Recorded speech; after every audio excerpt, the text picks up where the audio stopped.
Hello student, welcome to our channel Motion Explain GSCB Made Easy.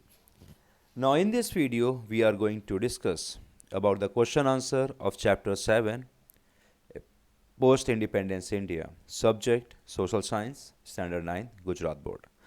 Now the question is write a short note on regional imbalance and regional disparity.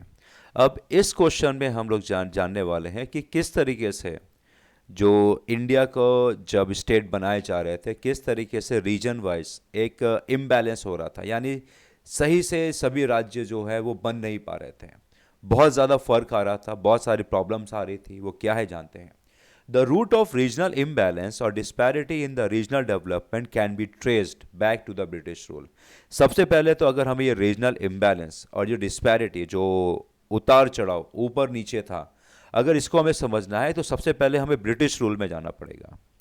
The British ruler deliberately developed region and provinces like Bombay, Punjab, which are beneficial to them, and deliberately neglected provinces like Bihar, Orissa. This led to a wide disparity in economic and social development.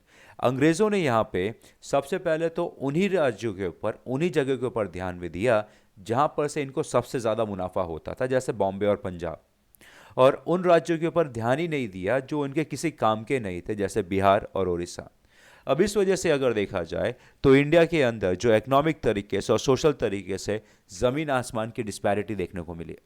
Now India is a सब continental in size with a large variation in the terrain and natural resources.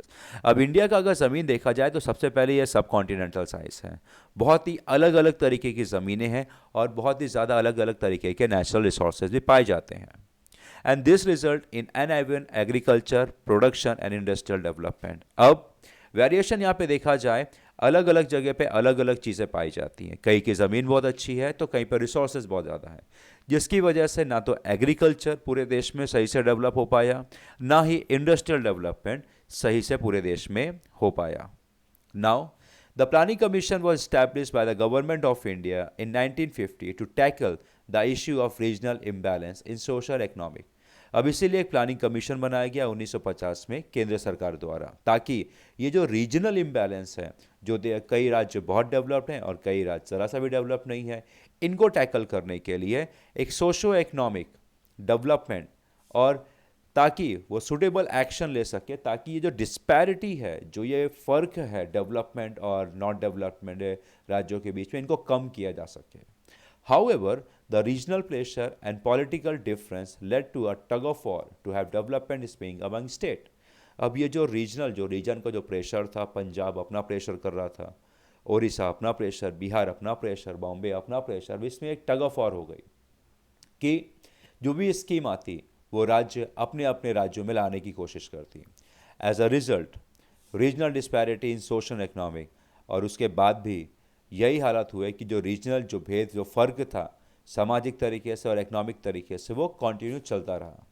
We witness difference among the state in per capita income. अब आज भी अगर आप देखेंगे तो पर capita income अगर आप गुजरात की देखें, महाराष्ट्र की देखें तो बहुत अच्छी है, पंजाब की भी बहुत भी अच्छी है, दिल्ली की बहुत अच्छी है, बेंगलोर की बहुत अच्छी है, लेकिन बिहार, यूपी, झारखंड, छत्तीसगढ़, इनकी बहुत ख़राब है। यहाँ पे एक फ़र्क देखने को मिल रहा है।